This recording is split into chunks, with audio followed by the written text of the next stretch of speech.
Então, pessoal, vou dar uma breve passada aqui por dentro do Cost Management, tá? Infelizmente, eu estou usando uma assinatura aqui que não tem muitos recursos, mas ela tem alguns recursos e a gente já consegue ter uma visão básica. Conforme, né, a assinatura tem mais recursos, ela mostra mais coisas aqui. Eu tenho até de clientes, mas como são dados de clientes, eu não posso mostrar, teria com bastante recurso. Então, aqui o overview, né? O meu da minha subscription até dá para mostrar, eu já mostrei, mas eu diria que tá muito caótico, né? Porque eu crio, apago, esqueço, daí não tem É, sentido o custo, então tá assim. E acho que a sua subscription de teste também é bem parecida com a minha parecido. nesse quesito. Então, mostrando aqui a primeira parte do Cost Analysis, tá, pessoal? Então, aqui a gente tem algumas visualizações, né? Então, custos acumulados. Eu clicando aqui, eu consigo ver todos os custos acumulados desse mês, ou até de outros meses. Então, ele vai listar aqui, ó. Eu tenho R$ 341 de consumo atual e tenho um forecast para chegar até o final do período com um consumo de 405. Então, essa é uma visão boa, a gente consegue entender com esse consumo diário que eu tenho hoje, qual é o custo que eu vou ter até o final do mês. Aqui embaixo ele mostra alguns gráficos, então meu maior custo é App Services, depois eu tenho Load Balancer, Virtual Network, DNS e Bandwidth. A localização dos meus recursos, né? Então tem aqui Brasil South, West e Desconhecido. Desconhecido tem alguns recursos que são globais, então por isso que ele traz essa informação. Você pode dar um E, zoom aí, Diego? claro, deixa Mais eu um só fazer o pouquinho aí. seguinte, eu vou abrir o meu Zoom It aqui, que daí Ah, eu beleza, aproximo. tá ótimo, show. Só um minutinho que eu só vou abrir o Zoom It aqui, É o daí seu. facilita. Você falou que aí no caso é uma simulação, né? Então, mas vocês fizeram de uma maneira mais ordeira, né, para ficar fácil o pessoal entender a evolução, né. Isso aí. Então aqui localização, e aqui eu consigo ver por resource group, tá? Então essa é uma das primeiras visualizações. Eu consigo ver aqui então o meu mês passado, então meu último mês. Não, ó, por que que ele não tá? Aqui é invoice, deixa eu fazer de outra forma. Esse mês, então julho, ele só tá mostrando aqui, ó, aqui. Esse quarter, então consigo ter toda uma visualização, ó. Nesse quarter eu vou chegar com um consumo de R$ 1.200. Então essa é uma das primeiras visualizações. Eu consigo ver custo por recursos, então aqui ele vai me ordenar e eu consigo ver os meus recursos mais caros. Então aqui eu tenho esse App Service Plan, que está aqui no topo, que ele tem um consumo de R$ 80. Depois eu tenho o Load Balancer aqui do meu ambiente AKS, tenho meus blogs aqui, então ele vai me mostrando o custo de cada um. Aqui, se tem uma perspectiva de crescimento ou de diminuição, ele também vai mostrar.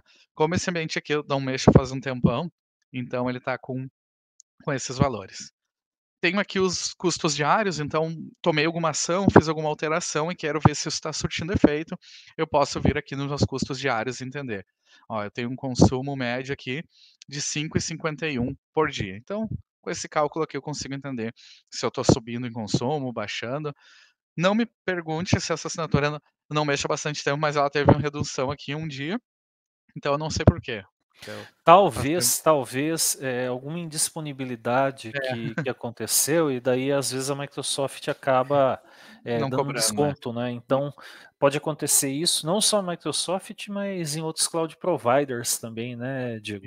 Isso aí, então eles podem dar descontos, né, no baseado no SLA, eles podem tirar esse custo.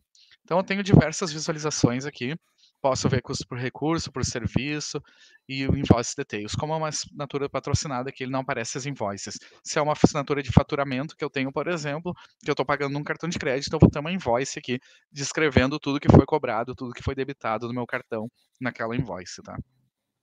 Outra parte que a gente tem aqui é os alertas de custos, então eu posso criar aqui um alerta de custo e posso definir alguma anomalia, reservation utilization, no meu caso eu não tenho aqui reserva de instâncias, então isso daqui como é que funciona? Se eu tenho uma reserva de instância que eu não estou usando, ele vai me alertar que aquela reserva lá de capacidade, eu estou pagando por aquela reserva de instância e não estou utilizando.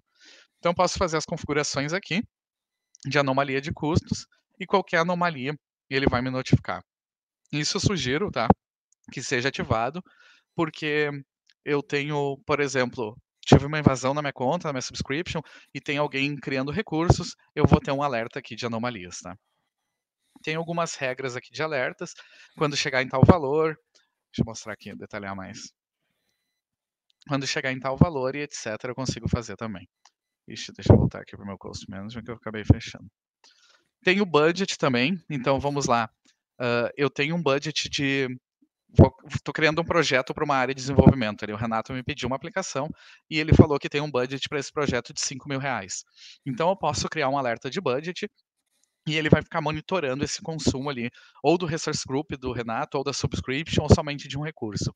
E quando ele chegar a detectar que aquele valor de budget no final do mês ele vai fechar ou vai ultrapassar, ele me alerta aqui e eu tenho como tomar ações também. Então eu tenho que definir que se ele for passar o budget, eu posso parar esse recurso. Então posso fazer essas configurações.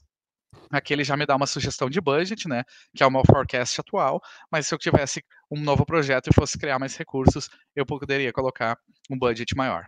E Essa aqui nos parte de filtros, budget, inclusive, né, eu acho que para quem tem conta de estudante aí, tá usando alguma coisa gratuita, vale a pena vocês configurarem, pessoal, porque primeiro, você vai estar aprendendo um pouco sobre FinOps, que é uma parte importante hoje em dia. exato. Principalmente aí para o pessoal de dev aí que acha que a nuvem é só criar recurso e foda-se o resto, né? Não, não é bem assim, né?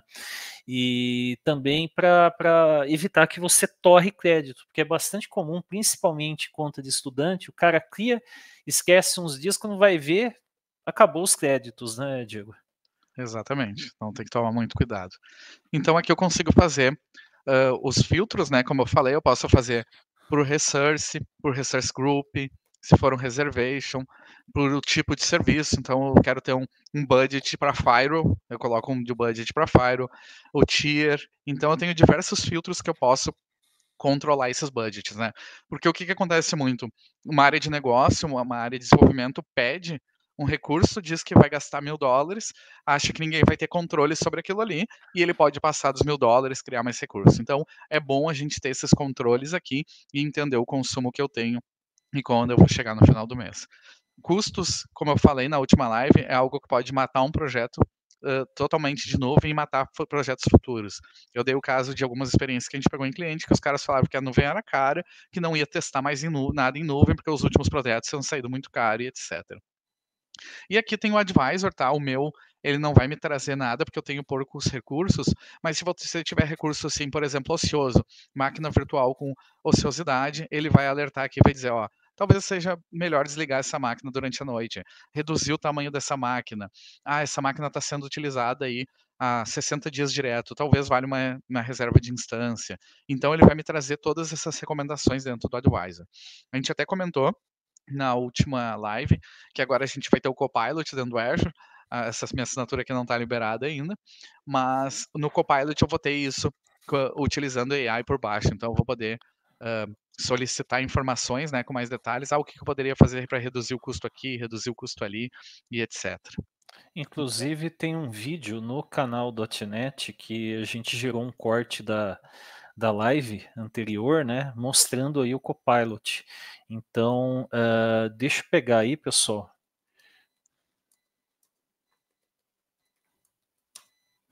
É gratuito, obviamente, só vocês acessarem aí. Inclusive, teve gente que comentou, não vou lembrar o nome da pessoa, mas eu testei na hora também. O Copilot não está 100%, pessoal. Se falar, cria alguma coisa de container apps para mim, ele entende que é container instances, né?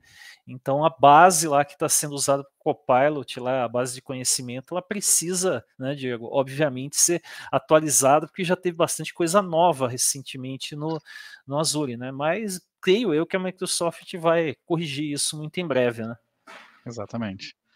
Já que eu estou nessa tela aqui, a gente está falando de custos, por isso que eu vou para a tua última pergunta, Danilo, que tu questiona se pode exportar os dados de orçamento de gastos do Azure para análise externa. Sim, eu consigo criar um export aqui, aonde eu jogo esses dados para uma storage account, tá? Então eu posso jogar ele para uma storage account, que o storage account é um armazenamento de arquivos aqui dentro do Azure, né? E eu consigo importar esses dados para outra ferramenta para fazer análise desses custos. Outro ponto que eu tenho aqui também Tanto que a gente falou em export, eu tenho o import também. Acho que foi um pouco ali, deixa eu puxar um pouquinho para o lado aqui. Tá ficando... Aqui embaixo está aparecendo Connector for AWS. Então, eu consigo trazer, se eu tenho, por exemplo, eu sou multi-cloud, eu posso trazer os dados da AWS para cá e ver de forma centralizada. Então, eu posso tanto exportar como importar esses dados. E já que eu falei em multi-cloud, eu vou para a tua outra pergunta, tá? Como você implementaria uma estratégia de recuperação de desastre para uma aplicação crítica no Azure? Quais os serviços você utilizaria?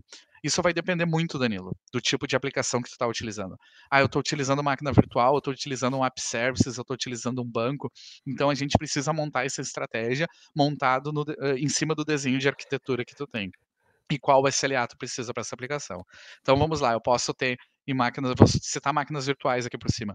Posso ter um availability set somente para ter uma proteção dentro do mesmo data center, digamos assim, que minhas máquinas vão estar distribuídas em 2 racks com fontes de energias distintas, storage distintos, beleza?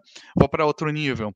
Tenho uma redundância por zona, então eu tenho dentro da região Brasil Sul, eu tenho 3 zonas e tenho uma máquina rodando na zona 1 e outra máquina na zona 2, que são conjuntos de data center totalmente separados. Então, primeiro eu estou falando em rack, depois data center. Depois eu posso ir para outro nível, ter uma máquina por região, uma rodando no Brasil e outra rodando nos Estados Unidos, por exemplo. E também posso ir para um nível mais acima. Como a gente falou de AWS, eu posso ter uma máquina rodando no Azure e outra na AWS. Então vai depender muito dos recursos que tu vai te utilizar, o SLA que tu vai precisar e quanto tu está disposto a gastar também para ter essa alta disponibilidade. Então tem vários sabores, vai depender do projeto, né, do desenho do projeto e dos recursos que são utilizados dentro desse projeto. Se for no web services, né, Renato, então vou habilitar a redundância, de um storage account também vou habilitar redundância local, geográfica, então isso varia bastante. Inclusive, essa parte, às vezes ele vem com opções default aí que envolvem algum tipo de redundância. Você vai criar um recurso para teste, tá aquilo lá, muito provavelmente você não precisa e vai estar gastando dinheiro, né? Dinheiro, crédito, enfim, né? E teve uma aqui do Danilo: posso exportar dados de orçamento e gastos Azure para análise externa? Sim, o pessoal, inclusive, costuma usar bastante isso com Power BI. Uma coisa que talvez, aonde vocês forem trabalhar, aconteça necessidade, hoje tem várias soluções de FinOps. Então, aquilo que a gente estava vendo com o Diego aí na parte de gerenciamento de custos, o que vai acabar acontecendo? A gente consegue, com uma ferramenta de FinOps, ter visões, dashboards, resumos que vão além daquilo, né? Então, tem muita coisa aí que dá para se fazer. Lá no site lá da FinOps Foundation tem uma lista de ferramentas. Aí alguém vai falar, tem open source? Praticamente não tem nada de open source para FinOps, né? Por quê? Porque envolve análise de custo, envolve fazer coisas que de repente não tem no portal do Azure, ou de repente o portal do Azure não vai além daquilo que está querendo se analisar. Então, é o tipo de solução que, se você vai usar, você vai ter que escolher uma que atende às suas demandas e pagar por isso. Tem inclusive soluções, pessoal, que você consegue, eu tenho AWS, Google Cloud e Azure. Será que eu consigo gerar análises colocando, né, juntando os dados, tal, de tudo isso? Essas soluções pagas oferecem isso. Claro que no portal do Azure você não ia conseguir ver coisas da AWS, da Google Cloud. Então é aí que essas soluções aí ajudam bastante. Eu usei uma solução tempos atrás, eu até mostrei para o Diego, ela chama Cloud Monitor, né? E o que acontece, pessoal? Quando você faz o deploy aí dos workloads dela no Azure, ela é certificada pela FinOps Foundation, ela vai trazer para você assim análises bem sofisticadas, né? E em cima disso, pessoal, que vai acabar acontecendo? Você consegue tomar decisões aí. Ela depende de você ter licença do Power BI, né? Então é bem sofisticado, mas claro, não sai barata a brincadeira. Mas muito provavelmente, se você está investindo numa área de FinOps, a sua empresa tem grana aí, a vontade política para se utilizar isso, ok? Tá aí então. Até até complementando, né, eu tinha mostrado a parte de export ali para storage account, mas o Renato citou esse ponto de até trazer para um Power BI. Eu vou mostrar rapidinho aqui um Manda painel ver. de daqui da empresa, que o nosso time de dados fez, aonde a gente importa esses dados do Cost Management, traz para um data lake, então a gente consegue entregar mais visões para os clientes, tá? Ó, fazer uma propaganda aqui rapidinho, mas só mostrar o que a gente, as capacidades que a gente tem, né, trazendo esses dados do Cost Management. Apareceu aí para ti, Renato? Deixa eu adicionar ele aqui. Então aqui é uma empresa fictícia, né, onde a gente consegue entender os períodos de faturamento, ter alguns dados, consigo ter categorias de recurso de consumos, aí eu quero ver só do SAP, então isso daqui são todos dados importados do Cost Management com uma inteligência em cima. Consigo ver outros relatórios, então aqui eu faço uma divisão de custos por tags, consigo ver na categoria A, por exemplo, crédito, infraestrutura Azure, departamento de TI, quanto cada um está consumindo, aonde está consumindo. Tenho relatórios operacionais aqui mais para o time técnico, então consigo entender como flutuou minha fatura. Ó, nesse mês aqui subiu $1.000, nesse 3.000, aqui 5.000. Então consigo ver essa flutuação de fatura. Alteração de consumo. Consigo entender qual recurso subiu um consumo nesse mês, que custou mais caro, se ele existia no outro período, aqui recursos que não existiam, então consigo ter todo um controle. Então, vocês podem exportar, né, esses dados para uma inteligência, que nem eu falei aqui, a gente tem um data lake, e trabalhar com todos esses dados. E a gente entrega uma visão assim para o cliente, dentro do portal do cliente, com todos os dados dele, de todas as assinaturas, se tiver mais de uma, ou com outros providers, né? Então, se eu tenho ali também, se o cliente atende, que a gente atende tem AWS, Google e, e Azure, consigo trazer no mesmo portal a visualização por nuvem. Então é bem bacana fazer esse export, né? O Cost Manager é bem avançado, mas tem alguns filtros que a gente precisa fazer que ele não nos traz pronto. Então a gente tem que exportar para outra fonte de dados.